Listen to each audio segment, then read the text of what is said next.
are you today? I'm great. How are you? Good. So where are you from?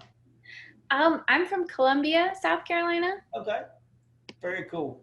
So how long have you been at Winthrop? I'm a junior right now. I'm Okay. a political science and sociology double major. Right, Um, so this is going to be really interesting for me since I've been right. studying as a poli-sci major for 3 years. So are you actually up in Rock Hill now? Or are you doing this all via Zoom or online? I'm actually in Virginia right now, Okay, but I've been taking in-person classes as well. right. Very cool. I lived in Rock Hill for a little while. I've got some good friends that live in Rock Hill, but I worked for Congressman John Spratt. That's been years ago. Who lives in is from York, the western part of York County. So, Very but cool. anyway, go ahead. I'm at your disposal. Okay, great. Okay. So my first question is, so how does your position as the chairman of the South Carolina Democratic Party create your specific role in the presidential nominating conventions, and what are your primary duties?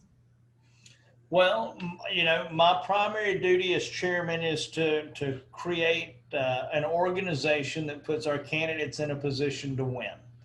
But also, I am responsible for raising a significant amount of money for the Democratic Party, and excuse me, as is my colleague with who's chairman of the Republican Party, and so that's really what we're responsible for. I'm also somewhat the spokesperson for the Democratic Party and our candidates, and sometimes the chairperson is the attack dog when the campaigns don't necessarily feel like they want to do it. That's our job. But primarily, I look at it as my job is to create an organization that puts our candidates in a position to win. Okay. So specifically referring to conventions, how long have you been working at those?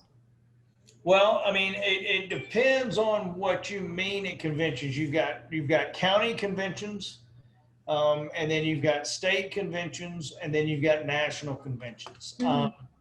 You know, I have attended conventions since I was 18 years old. I have never, excuse me again, I'm sorry. You're fine. It's not you. My day started very early. But it is I'm trying to think, I am now responsible for putting on the conventions for the state party and making sure that the county conventions fall within the guidelines we set forth in the time frames. And so, that's a little different in a presidential year as opposed to a non-presidential year. This year, we had to make sure that we did them in order because that's how we elect delegates to the state convention who did, excuse me, I am so sorry. We elect delegates to the from the county convention to the state convention to the national convention. And those are the individuals that nominate our candidate for president. So there's a little different. This year we actually did something we've never done before. And I think to answer one of your questions, it's probably going to change the way we do this in the future because there was a component. We did it all, the balloting and whatnot. We did all of that electronically and by phone. So you had two options. You could call into a call center and you could cast your vote, or you could click the email link and cast your vote. So, and once all of that was done, we did it over a 4-day period. Once that was done, we had the state convention via Zoom, and where we had about between 2 and 3,000 people, and then we announced the results of the delegates and all of that stuff. So I think that balloting process will probably be something we do again because we had a higher participation rate with a specific segment of the voting. When you go to a state convention during a presidential year, you break up by congressional districts and then you reconvene with everybody because we award delegates by how a candidate performs at the congressional district level and how a candidate performs statewide.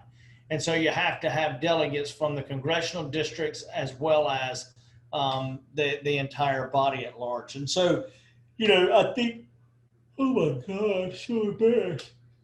I'm so embarrassed. So I do believe that will change, and we'll probably do that congressional district balloting because it really shortens the life of the convention. The convention could actually go for 24 hours straight because you have to re-vote and keep voting and keep voting. So I think that's positive. I think the downside of that is that you have social animals like me, but you also a lot of these people at the county conventions and the state convention, they're like family. I mean, we've seen one another for so many years that we keep up with what was going on in their lives, and so it gets. I do not know where this came from. I was not yawning before, and it's not you, so forgive me. But I do think that it is it's an opportunity to see people I consider family as well. And so, but the national convention was different. This was the first time in my life that I would get to sit by. There's a telephone with each delegation. It's normally a red phone. It's one of those old phones. And so if something's happening on the floor, someone watching all of us picks up the phone and they call that phone and you answer it and then you take care of the problem. And it's normally used to resolve disputes or make sure counts are right. And I was looking so forward to being the person that answered that phone because it's normally the chair or the chair of the delegation. I was really heartbroken that I didn't get to do it. However, we did a lot of events virtually. And I do think that the national convention may very well have changed this year because there was a lot of enjoyment and a lot of participation. Excuse me, gosh, a lot of participation from people digitally and via Zoom. So every night before the national convention went live, we Zoomed with all of my colleagues throughout the South. And people were just getting on. We were all talking. We were doing this. I think I opened up a old Milwaukee's Best one night, and the chairwoman from West Virginia and I were hosts. So I opened a Miller Lite and Old Milwaukee's Light, which are Milwaukee beers, and it became a thing that every night we would have people from the South all getting on this Zoom watching the convention together. And I think that was just our way of saying we wish we could all be together, but through different times. So, I think that I have been going to state conventions and county conventions since I was 18. My first convention as a staff person was Obama's in Charlotte. And then my first convention as a elected delegate was in 2016 with Hillary Clinton. And then this will be my first convention, will have been my first convention as chair. And believe me, you want to go to a convention as a delegate or chair, not necessarily a staff person. But I've always, I'm a campaign person, so I always have been working while everybody else went to the convention. So I don't know if that answers your question or not. Yeah, that's great. Do you have any reason to why there'd be increased participation because it was online? Well, I think that normally, and I'm just going to be completely candid here, normally the way our convention weekend works is Friday night we have a big dinner. After the dinner, Congressman Jim Clyburn has his fish fry. And everybody goes to the fish fry, and then everybody's out really late, and they may go out in Columbia and do things. Because remember, you've got a lot of people coming into Columbia. Some live in rural parts, and so this is like a big weekend for them to come into the city. And then those congressional district caucus meetings where we break up and elect, those normally start at 8:30 in the morning. And so there's a little, there's a low attendance to some of those things. But this time, because it was online and you could do it by phone or you could do it electronically, we had almost the entire number of delegates participate. And so I think that that's really what it is. And we gave them hours that we would be running the call center, and we gave them hours. And so I think that that was, that was the kicker. That's why I think we had a higher participation. And, that something could be said, and maybe we'd have a higher participation if we could actually vote online or digitally or something like that. So, I mean, I think that's the real kicker, the real answer. So I think you've already answered 3 of my questions. So what would you say is the most difficult part about working at a convention? People are people, and people always have demands, and people always feel as though they deserve X, Y, and Z as opposed to what the reality is. And I think that, the most difficult part is making sure that we fulfill all of the needs and the desires and the wants and the expectations of those who are coming to a convention.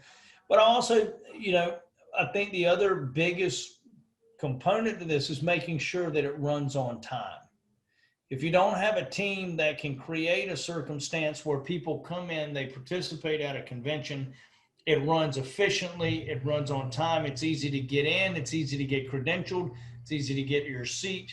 And, this past state convention in South Carolina, the Democratic Party probably will be one for the record books. I mean, it's something that I don't think has ever happened. MSNBC set up their entire Saturday broadcast from within the state convention. They broadcast it live, and the convention was in the background. And so I think that was exciting for the participants. It was exciting for me. And it was a unique experience had by all. And I think there were a lot of people who said it was one of the best conventions that they've ever been to. So, I mean, that gives you pride. But at the same time, it ran on time.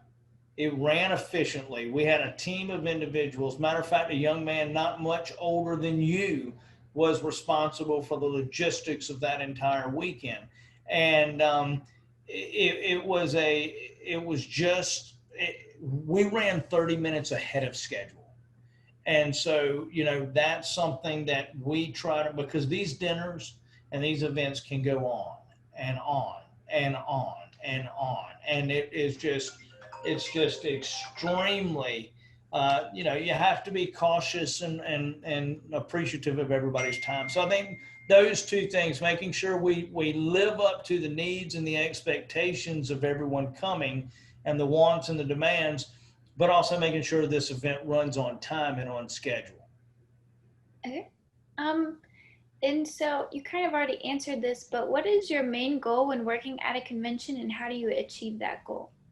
Well, I mean, like I said, my 2 goals are to make sure that it is an enjoyable experience and a participatory experience for those people who come, and to make sure that it's run in an efficient, effective manner, and to make sure that getting into the venue with the proper credentials. Because when you come to a convention, you have to have a credential, because we take votes, and those people who are given credentials have been elected to be there. And so I think that that's the most important thing, is to getting everyone. I mean, think about it. You're moving about 2,000 people in the span of an hour from point A to point B. You've got to get them in there. You've got to get them seated and situated. And then you have an entire program for those individuals. And a convention is also a place where people debate rules and resolutions. And that is something that, can take a great deal of time and sidetrack an entire convention. So, making it an enjoyable experience for everybody, but also making sure that it's run efficiently and effectively and doesn't waste people's time. Okay. So what do you think the main role that specifically South Carolina's Democratic Party plays in these conventions? Well, I mean, I don't know that I can tell you. I mean, if we had gone to a national convention this year, I do believe that South Carolina would have been seated up where Delaware would, next to Delaware. Mm-hmm. And the reason is, normally you sit a nominee and vice presidential nominees' home delegations in front of the podium. so that when they come to the podium, they can see familiar faces. And I think that we would have been seated there. And part of that is because I think that South Carolina definitely played a pivotal role in the nomination of the Democratic, in the nomination of Joe Biden, quite frankly. You know, how went South Carolina went the rest of the South on Super Tuesday. So there was no question that South Carolina took a fledgling campaign of Joe Biden and turned him into the rock star, the nominee that he is today. And so I wouldn't necessarily say about our role in the convention. I think our role in the democratic process and nominating process actually, and I will say conversely, in 2016, it did the same thing for Donald Trump.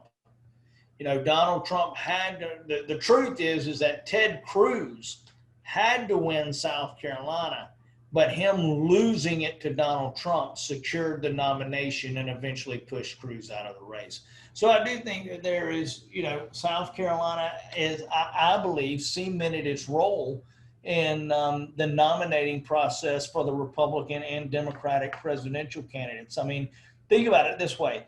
If you take the number of people that voted in Iowa, the number of people that voted in New Hampshire, and the number of people that voted in Nevada, and added them all up, we were only 46,000 votes shy of having more people than all of them combined vote, having voted. So I think that sent a message to America. So I don't know that it was a convention as much as the nominating process, if that makes sense. Mm-hmm. Why do you think that South Carolina Democrats vote more than other states' Democrats? Well, I mean, I think that one of the big reasons is that I think part of that is a reaction to the campaigns being run. Part of it is a reaction to Donald Trump. But I also think that South Carolina is unlike many other states. We're unlike Iowa, we're unlike New Hampshire and Nevada, that we have a million, excuse me, I'm so sorry. God, this is so horrible, embarrassing. We have over 1 million registered non-white voters in this state. And I think that maybe Nevada comes close to that with the Latino and Hispanic communities. But, you know, the majority of that 1 million, so 30 to 31% of the registered voters in this state are people of color, specifically African Americans. And I think that's what makes us different. And you know, we're also a cheaper state to campaign in, meaning that, you know, if you moved it to North Carolina, you've got Charlotte, which is one of the most expensive television markets in the United States of America. If you moved it to Georgia, you've got Atlanta, and, you know, which is one of the most expensive television markets in the United States of America. So you would be campaigning from all the way from Atlanta down to Savannah or Plains, which can take you 3/4 of a day. I can be from Clemson University up in Pickens or Walhalla and Oconee in Horry County in a span of 4 hours and see hundreds of people along the way in a tank of gas. I can get from Rock Hill to Columbia in 45 minutes, depending on who's driving, and you know, Rock Hill to Aiken in 1 hour and 45 minutes. And see hundreds of people on the way. So I do think that there is an economic perspective to campaigning here that is much cheaper than our southern neighbors. And I also think that, you know, the ability to get across our state in a quick amount of time makes it an easier place to campaign. That's interesting. Most people don't think about that. No, I've never thought about that. But I mean, think about it this way, Sarah. If you moved the democratic process, let's just say the Republicans kept it the same, right? And you moved our nominating process around like this, you would bankrupt the nominee by the time they got in. They would literally almost have to start completely over, while the Republican kept on raising money and raising money. So, I mean, there's an economic perspective to this. And then the other economic perspective is this: having a Republican presidential primary and a Democratic presidential primary is an economic boost to the local economies of our state. I mean, and I know this is going to sound crazy, and I don't have the numbers to necessarily substantiate it, but the impact of the pandemic we're in, just think what would have happened if it had hit just 4 weeks to a month sooner. It would have affected the entire nominating process of the Democratic Party, and it would have meant that South Carolina lost out on anywhere from $50 to $100 million. And that's money that was spent in local communities, at local restaurants, at car rental places, at hotels, and so, you know, apartments for reporters who were embedded in the state. So I think that there are several components to this that a lot of people don't necessarily think about. Okay. So, how has this year's events affected your role at the convention, and how has the convention itself changed? Oh, I think you already answered that. Do you want to elaborate any more, or do you feel? Well, I mean, I don't know that I can speak to the convention because we weren't there per se, and that sucked. But I do think that I tried to make sure that my role as chairman, and the other officers, I tried to make sure that we were seen as very transparent, and making sure that what we did for one, we did for all, so that no one would say what we saw in 2016, that we weren't transparent or we favored one candidate over another. I think for me personally, I was a little taken aback by all of the national press that I had to do. I've spent my life as a campaign manager. I'm an accidental party chairman. The only reason I ran for state party chair is because my friends that I grew up running campaigns with said, you know, we've all done our stint at the party, it's your turn. And if this person wins, then we won't be able to win any races in South Carolina. And so, you know, I look at everything through a campaign prism. But also I do believe that, you know, that has been the most difficult thing for me to get accustomed to, is to being that spokesperson for the party, and to being, because I like to push other people out and do that. And so that's been a little difficult for me. Okay. And how do you think conventions will change in the future? Do you think they'll continue to be online? I think that we will see from this point forward, we will see a in-person convention that also has a Zoom digital component to it, that individuals who are not delegates will be able to participate across the globe. I think that that's going to be there was a lot to this. You know, it's always been a constant fight between the major networks, ABC, NBC, and CBS, and the national conventions. And the argument has always been is that the United States of America gives them the airwaves for free. And part of that freedom, part of that payment, is that they cover the national conventions. And so there's a great West Wing episode about that. I can't remember what it was, but that's always been the understanding. And through the years, they've whittled away at what we have. But I think that what we saw specifically at the Democratic convention, you're going to probably see more of that, because it was somewhat made to facilitate everybody doing this from their homes. And I do think it gave Joe Biden a leg up. I'm sorry. I think it gave him a leg up over what the Republicans did. Why do you think that? I just think it gave, because we were not afraid of having to do it this way, and there was not this overarching need for them to have people in their rooms or in their Coliseum. I think it enabled us to bring people into the living rooms of Americans and tell Joe Biden's story. I mean, think about this. If if you had been in a convention hall and Joe Biden's two children, Hunter Biden and his daughter, get up and they say, you know, this is our dad, we love him, yada yada, and we lost our brother, and but our brother, we wanted our brother to tell you about our dad, and they bring up Beau Biden, who obviously we know is dead, and they replay a speech from when he introduced him. I mean, and you know, the whole world knows that the guy has passed away, that he served in Iraq, and he was a war hero. That's something that could not have come across well or as well in a big convention hall with 50,000 people as opposed to it being done on television.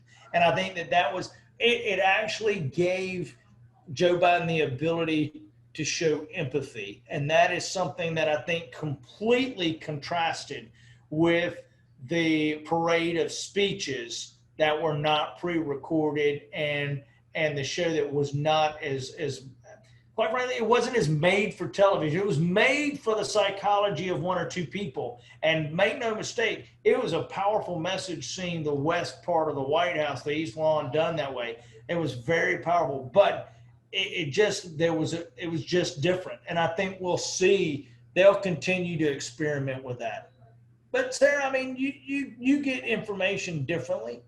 I mean, we're living in a world of Zoom. You consume information and data differently, just like the people who are younger than you are going to consume it differently. So that means there will be a constant evolution, and we now have broken.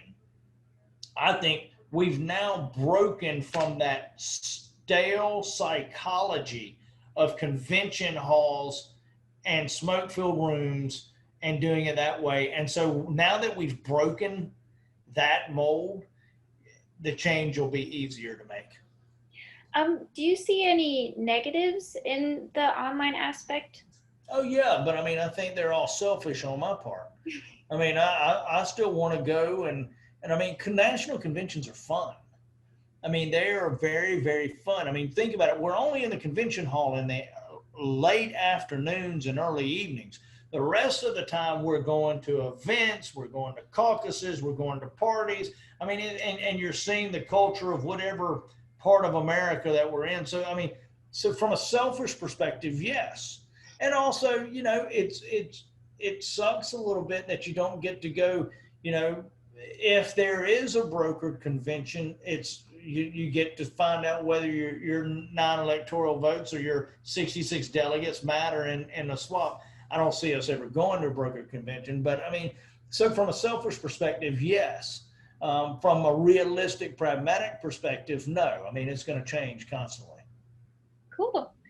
And so what has been the most rewarding part of your job at conventions? I think the most rewarding part is being with people I consider family. I mean, I have had the opportunity. I've only been chair 2.5, 3 years, and I have had the opportunity to make a lot of friends across the country very quickly, specifically throughout the South. And I think that's been the most rewarding thing, is that I can pick up a phone in Nebraska and call my good friend Jane Cleve, who is a wonderful woman, or my friend Tina Polodowski in Washington State, who's a retired Microsoft executive, and say, I need this, or Ken Martin, who is the chair of the Association of Democratic Chairs, or, you know, the staff at the DNC. I think that the SDC, I think that's the fun part of this is getting to help. I mean, there are some things we've done to help some other state parties that we normally do not, we wouldn't get to do, but we're being able to. All right. Well, those are all my questions. Thank you so much for you all got your anything time. else? You're good? That's it. Thank you so Okay. much. You're very welcome, and have a great weekend, and be careful. Now you said you're in Virginia, right? Mm-hmm. So what are you doing in Virginia? I'm actually just visiting my mom. I Right. still go to school in Rock Hill, Right. so I'm just here for a few days.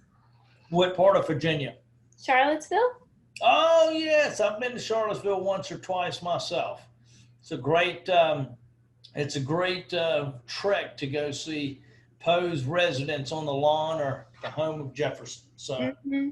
very cool. It's a wonderful little town. I guess today has got to be if I think it's a nice day here, it's probably about 15 degrees cooler there. Yeah, it's so beautiful. The leaves are already changing. Right. That's cool. Well, anyway, it was a pleasure talking to you. And if you need anything else, don't hesitate to call. Thank you so much. Have a good day. Y'all do the same. Y'all have a safe weekend. Bye bye. Bye.